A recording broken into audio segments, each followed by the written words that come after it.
The wait is over. What started as the next step in Zain Bando's sports media journey has officially evolved. We are live on the Empty the Bench Network. This is the home for unfiltered, unapologetic takes on combat sports, college athletics, and everything else in between. Welcome to Bando's Breakdowns, the show where the wheelchair is just a footnote and the sports takes are unmissable. And now, here's your host, Zain Bando.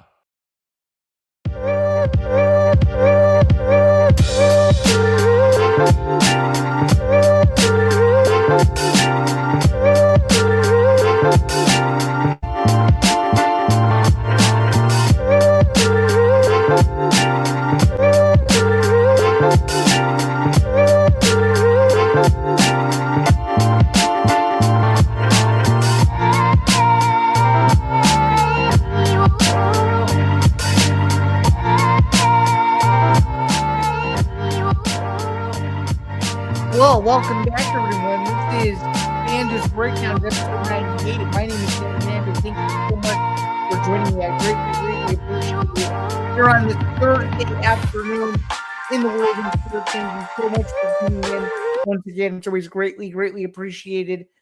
As such, we used to be on Fridays, but I wanted to go over why we are making this change, what is going on here, why am I on Thursdays moving forward. And it's something that has been in the works now for a couple of months or so, but we're finally doing it now. And the reason for that is because this network continues to expand. We have 17 different shows now besides just this one. I know some of you guys are only here for me, but just as a reminder, there are tons of other different types of programming across the ETB Network YouTube channel. So to check it all out, go to youtube.com/ETB Network. We're in the midst of a watch hours goal. We want to hit 3,000 as soon as we can. So keep checking on the YouTube channel. Like, comment, subscribe. For those of you watching on X, please be sure to go over here. That's the main driver as well. And of course, you could also check out this show over on my YouTube channel as well. But the big driver here is the ETB Network YouTube channel. Again, takes about 30 seconds. YouTube.com/ETB Network. You can follow the show on social media at Bando's Breakdown. Please be sure to like, follow, and subscribe for the show as well as I just mentioned. And of course, my name is Zain Bando. I'm a sports journalist and an ETB Network co-host. Thank you so much for checking out all my work. If you guys are coming over from any of my written platforms, shout out to you all. This is another extension of my main written work that I do on a day-to-day basis. For those of you who don't know how to find it, you can find my work a lot of different places. You can go to the Sporting News. You can go to Field Level Media.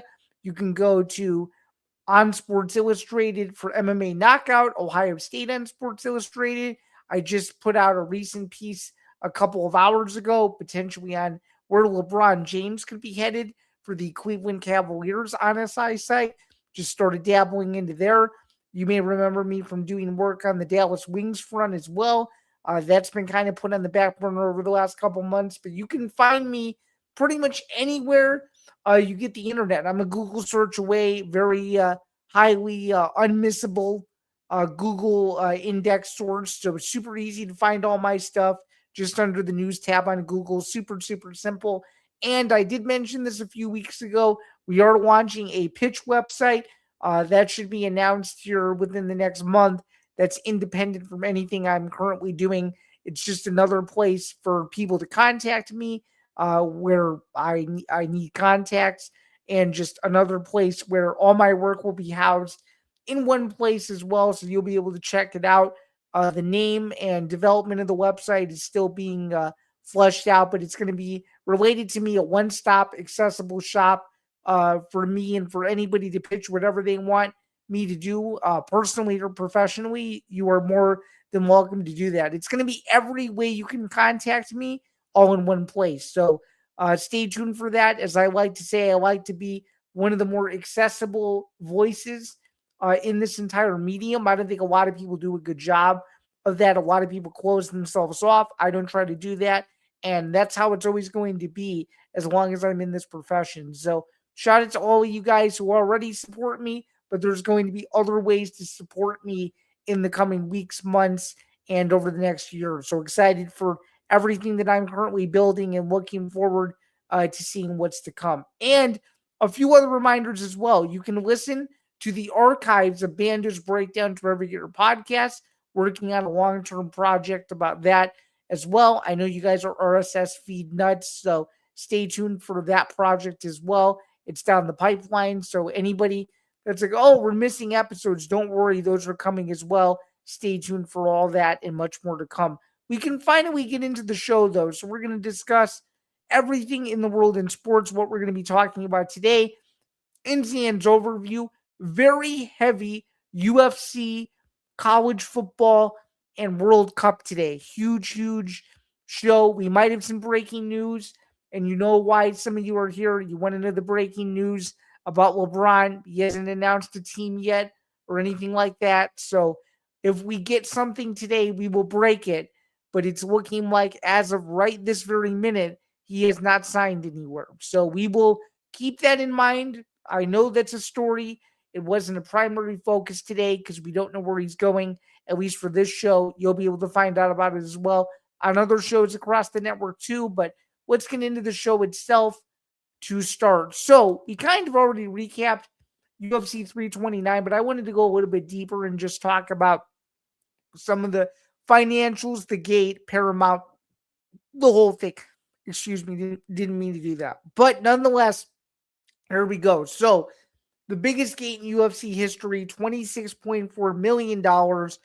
Huge revenue boost for the UFC. It's a big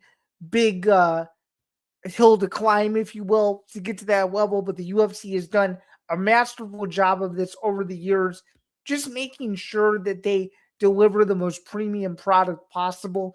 And I mean that in an OPS kind of way. They're always going to over-deliver in Vegas. It's something that they're really good at doing, and they're just good at what they do, regardless of what you think about the main event, which I've already gone through a couple of times, and we're really not going to go over it. We're going to go over what's next for Conor McGregor, in my opinion. Should he stick around? We're also going to go over, what I think are some possibilities for him. There is one distinct possibility, though, which for those of you, if you've seen the title of this episode, you already know where I'm going with this. So stay tuned for that in just a matter of minutes. But a $26.4 million gate, fight of the night, obviously Brandon Royval and Lonnie Kavanaugh, was fantastic. Tons of finishes on this card. Huge stuff there. And guys are getting finishing bonuses left and right for $25K. Shout out to all the guys who got those all done. It was absolutely awesome to see. And just overall, the card was awesome. I was really glad to see it. And hopefully the UFC can build off that in the coming months, because there's some big fights coming up. We'll talk about those as we move forward. But let's now get into the possibility of this. And I know it's crazy. This fight is about 5 years old, this quadrilogy fight. But Dustin Poirier came back on the Deep Waters podcast for the first time in a couple weeks, and he was the one who teased the idea. He's like, hey, let's do a quadrilogy, me and Conor McGregor. He said he'd happily come back to fight McGregor. Technically, Poirier is still under contract with the UFC despite announcing his retirement last summer. I think that would be a great last fight for McGregor because he'll have a chance to rewrite a wrong. It's a freak accident. It's a fight that Dana White wanted. I would love to see this fight. Now, the possibility of this happening, I think it's a little bit too far-fetched. Number one, Poirier's got some personal stuff going on. We all know this. We don't need to get into that. I've already discussed it. He's got personal stuff going on. Conor McGregor has his leg scanned today, or he might have already had it. It's not public yet as to what the results of that leg scan were. The UFC was suspecting maybe a blown ACL. If it isn't, maybe is there a quicker timetable? Are we really talking about a second fight in December? We've already debated that. I'm of the belief that that's not really possible. I am one of the few people here at this network that actually believes he will fight next April. So even if the December possibility doesn't happen, the April possibility could. But one thing that could hinder this Poirier fight, as I just said, are Poirier's personal problems as well as McGregor's overall health. Those are two factors there. So the possibility of this fight happening, I would say, is a 60% no, a 40% yes. And I think as long as the money is right, they'll figure it out. They could do it in Vegas again next year, International Fight Week 2027. If the UFC goes on the trajectory they're on now, let's think about this: 333 or 334 would be the last UFC of the year. So we're talking UFC 342, 343, 344. It all depends on the event cadences, but somewhere around there, it seems like that would be the fight to do it. And if it's April, it may even be earlier than the 342 to 344 range. I was talking International Fight Week, but if they want that fight done in April, then it would be way before that, or they can move International Fight Week to April just to satisfy all of the upfront costs that they like to do to make it as big of a spectacle as possible for what could be Conor McGregor's final fight. So I'm interested to see what happens. Is this the fight I think they'll go with? I don't think so. The fight that I do think they'll go with, though, and if I were to make a bold prediction, I said it a week ago, I'm going to say it again. I think Max Holloway is the fight you target. There is so much still that we don't know about how that fight could have really played out going into it that I just think it's unfair to have Holloway get a win where he doesn't feel like he fully won. He admitted it. And you get McGregor, who, as I've alluded to this entire week, both written-wise and in this format, going all the way back to my Zan Zinger Monday edition that we did a couple of days ago, how can you let a trilogy fight between those two slip through your fingers when you already know that the second fight did not go the way everybody thought it was going to go? I don't understand how the UFC can be okay with that. And I don't understand how anybody else can't see that either. I don't think you move on from this. I really don't. I really don't. Max Holloway, in many people's minds, didn't fully beat him in the way that people thought he was going to. That's a major, major concern, in my opinion.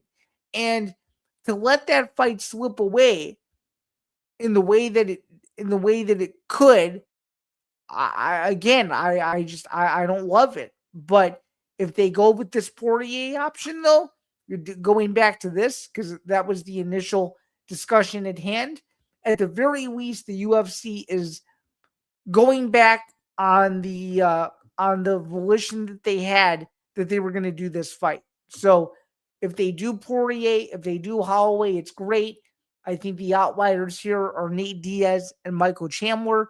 I think it's going to be one of those two if McGregor decides to actually return, or he could not fight again.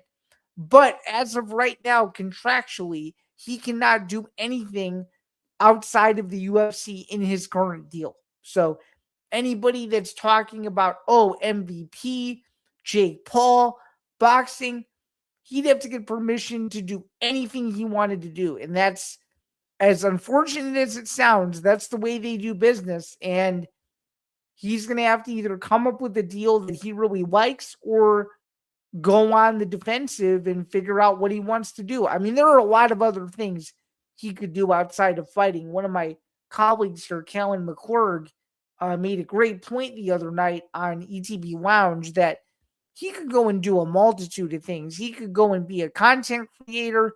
He could go and, do public speaking. He could start a podcast. He could do so many things. And he could even promote more of his products too. Mac Energy being the newest one. It just came out the other day. So there's a whole lot that he could do. So I'm not sure what to think other than it's going to be a wait and see approach. This test has to come back, whether it's negative or positive on the knee. We'll keep you guys informed. But as of now, there still are so many unanswered questions regarding Conor McGregor at the moment. But if the Dustin Poirier fight is out there, I'm almost positive that either of those two guys would be very interested in running this fight back. All right, moving right along to the current now, UFC Oklahoma City. It is Dricus Du Plessis welcoming Kamaru Usman back to the 185-pound division in the main event of the evening from the Paycom Center. We'll take a look at this card in full. It is this Saturday night. It's a pretty big card from OKC standards, if you will, just because OKC, they haven't really been there in quite some time. So let's go over the card if we can. It's a 5 p.m. Eastern start, which means it's 4 p.m. local. It's a 12-fight card. As I said, from the Paycom Center, looking at the main event of the evening, the former UFC middleweight champion takes on the former UFC welterweight champion in a very interesting fight. Number 3 at middleweight versus number 6 at 170 pounds. Du Plessis returning to the octagon for the first time since a loss last August in Chicago in a fight that I was at versus Hamzat Chimaev. It's his first fight back. Since then, looking over at Kamaru Usman on the other side out of the blue corner, Kamaru Usman 21-4, 16-3 in the UFC, fresh off of a win last June over Joaquin Buckley, and I'm almost positive that was down in Atlanta. So it's an interesting fight. Two guys that are extremely aggressive, two guys that have championship experience. I just don't see how Du Plessis loses back-to-back. And I know a lot of people are riding the Usman train, and it makes sense because Du Plessis is so susceptible to just wrestling and takedown defense and all that stuff. But if Du Plessis keeps it at range and makes this an ugly 5-round, knockdown, drag-out fight, I think Du Plessis wins. And it could either be a late finish or a decision, but I really do like Dricus Du Plessis here to get it done. My official pick for this fight is Dricus Du Plessis to secure a TKO in round 4 over the Nigerian Nightmare Kamaru Usman. So that's my pick for that. Some other fights on this card as well, some other fights that also could impact the main event. At middleweight, Jared Cannonier versus CLD, Christian Leroy Duncan. Chase Hooper's on this card, fighting Mitch Ramirez at lightweight. Tabitha Ricci is taking on Fatima Klein. Huge fight at strawweight, given what's going on in that division at the top of it. Tommy McMillan is on this card, looking to protect his undefeated record at 10-0 against Alberto Montez. Jose Delgado is on this card. Felipe Franco is on this card. Aiden Correa is on this card. Alvin Hines is on this card. And opening the card is Damian Anderson, 5-0, taking on Ezra Elliott. A lot of people are excited for this fight. A lot of people are in the know, kind of know.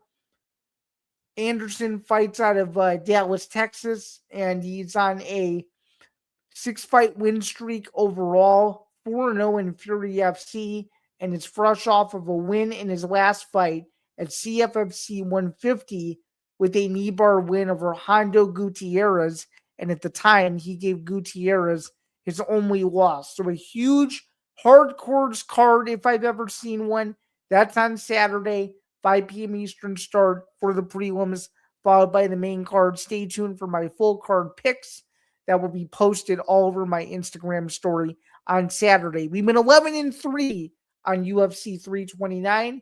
And of course, we also had a very, very good week in Baku, only losing one fight on that card. So we're on a bit of a heater the last couple UFCs. Let's see if we can keep it rolling as well. Moving over from the octagon to the pitch, the World Cup final is official. It is official. We have a World Cup final featuring Spain and Argentina at MetLife Stadium. Let's take a look at some of the analytics for this. So, according to FanDuel Sportsbook, the probability of a Spain victory is 45.1%. And by the way, FanDuel Sportsbook has Spain as the slim betting favorite. The percentages are also courtesy of Al Jazeera. Argentina with a 29.4% chance to win, and a chance that this goes to a draw or extra time is 25.4%. All right, let's take a look at some of these predictions. Some props to look at. 19-year-old Spanish prodigy Lamine Yamal That's a huge one. A lot of people think that he has a chance to either score a goal or make an assist in this match. What are some other ones? Kylian Mbappe has a chance to win the Golden Boot. That'll be interesting. It could be a Messi versus Mbappe, factor in that one. And to kind of get into it a little bit more, I think Argentina wins. I just think they're too talented. Lionel Messi arguably is the best soccer player in the world. A lot of people think it's Ronaldo or Messi. I don't really have an opinion either way. Soccer's not my sport, but it is one of those things where, you got to watch it for the prestige. You got to watch it because everyone's going to watch it. It is on Sunday. It is from MetLife Stadium. It is only on Fox, so do not miss it. We are picking Argentina to win the 2026 FIFA World Cup. All right, moving over from the pitch to the gridiron. College football way too early previews. Let's talk some more Big Ten football. We're 53-ish days away from Big Ten football officially starting. Not conference play, but just seeing Big Ten teams in action. We've gone over, I think it's about 10 teams now. We'll go over about 5 or 6 today based on how much time we have. Decided to pick a few teams out of a hat. Penn State has Matt Campbell as its new coach. What's really nice about Penn State this year is Penn State is a very favorable schedule. They're coming off of a very rough year where it fired James Franklin, so that was very interesting. Matt Campbell tries to bring in a whole new identity to State College. A brief look at Penn State's schedule. A lot of people think that 9-3, 10-2 is a possibility. Let's take a look at this if we can here. Penn State opens the season with Marshall on September 5th at 3:30 p.m. Eastern. Then the next game after that, they play Buffalo. It's after a week 2 bye. Very, very rare. Then they go to Northwestern. Northwestern opens its new Ryan Field era on October 2nd. That's at 8 p.m. Eastern. They go to Temple. Oh, I missed a game. Before they play Buffalo, Penn State plays Temple. That's on September 12th. I knew that I was missing something here. I was looking at this wrong. And then before they open the Northwestern Ryan Field era, as I just alluded to, they host Wisconsin. Then the schedule gets a little tougher for the Nittany Lions after that. They play a very good USC team that's going to be a playoff caliber team. Then they go to Michigan. That's going to be a really tough game. I actually think that Michigan and Bryce Underwood can get that one done. Then they host Purdue. Purdue might be the worst team in the conference. It's Barry Odom's second season. Kind of already discussed it last week that I think Purdue is going to have a lot of growing pains, but because he's Barry Odom, I think a lot of those games are going to be really close. Washington is back. So is Damon Williams. That should be a great game that's at Washington.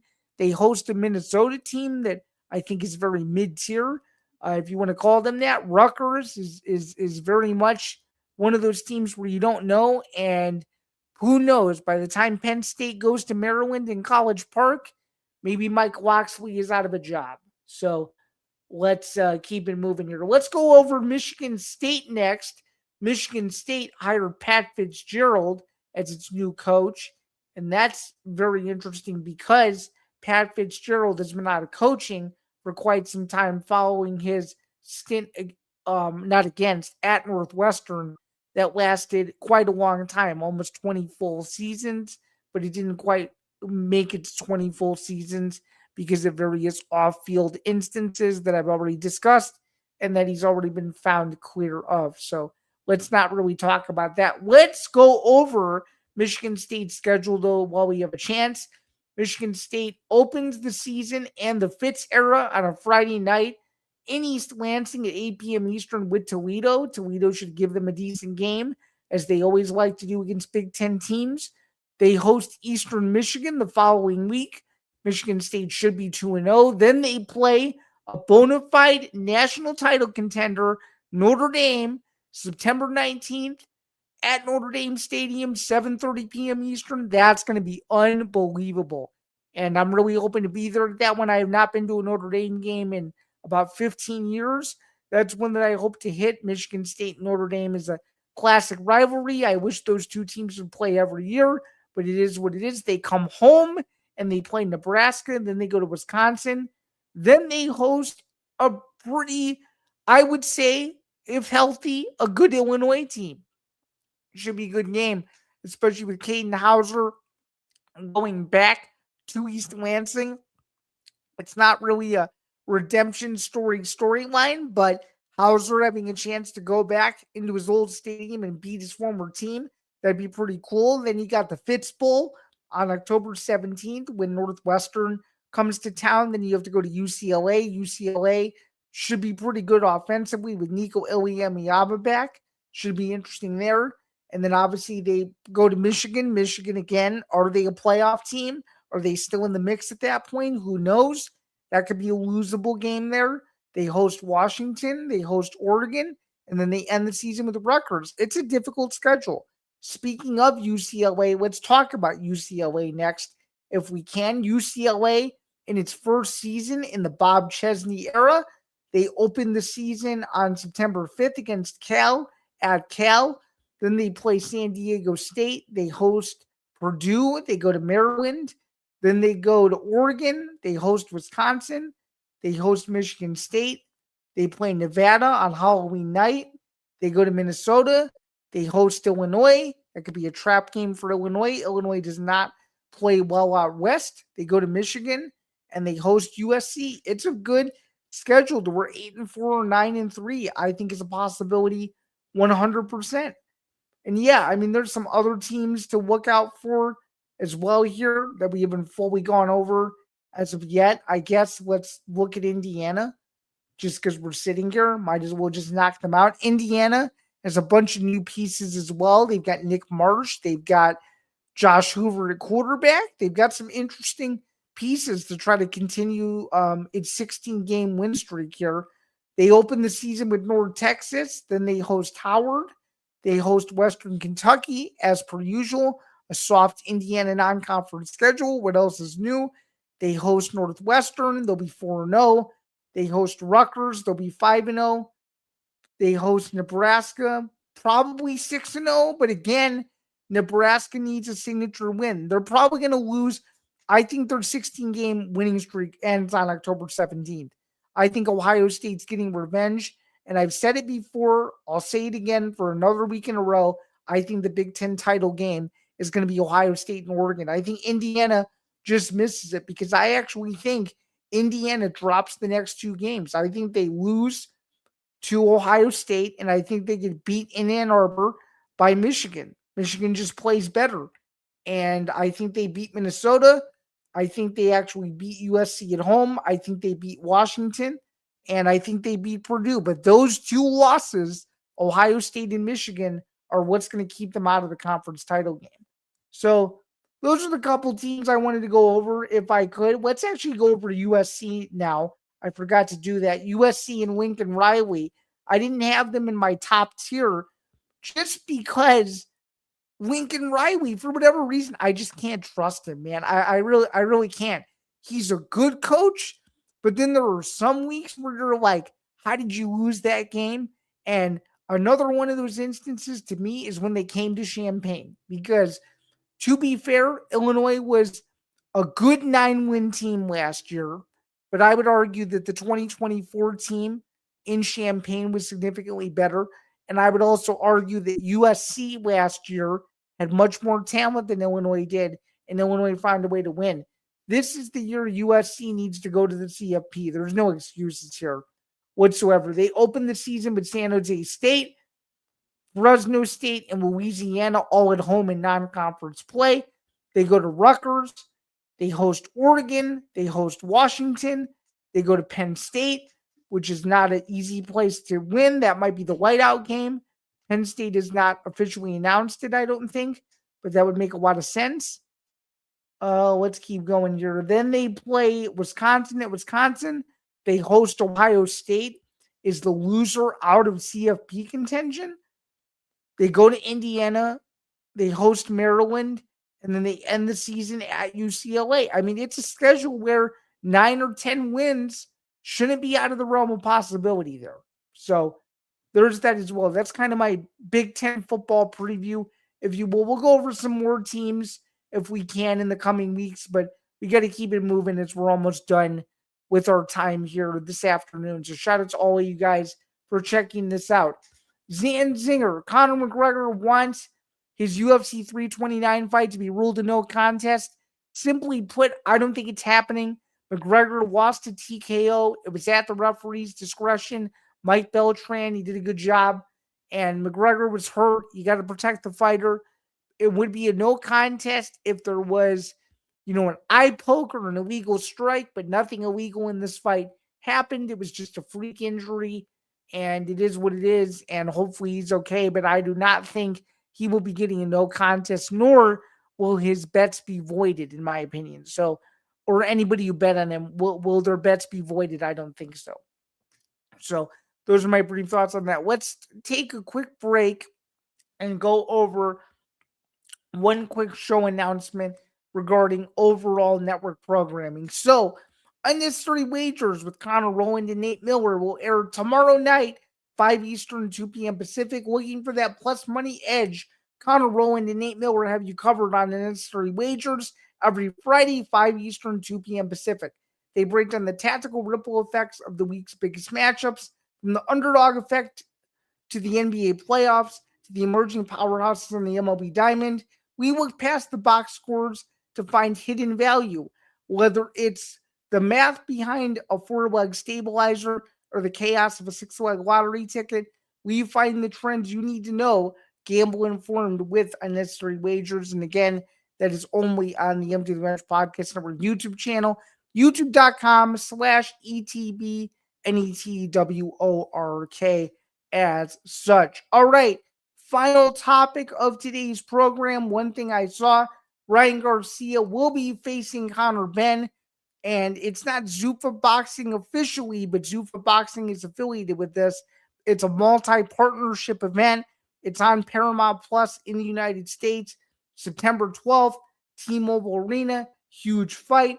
There seems to be some bad blood. I can't wait to see it. I can't wait to see Dana White and Oscar De La Hoya on stage.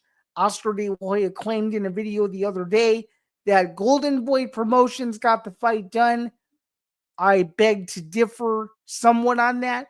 I would think Dana would have a say in part of it, and I think that's the reason why they got the Paramount deal done. But what do I know? I'm excited for this fight. My way too early prediction is Conor Benn in the 5th round to TKO Ryan Garcia. I just think Garcia is a little bit overrated. I think Conor Benn is focused. I think he's signed with Dana for a reason. I think he knows what he's up against, and I think it's going to be a great fight.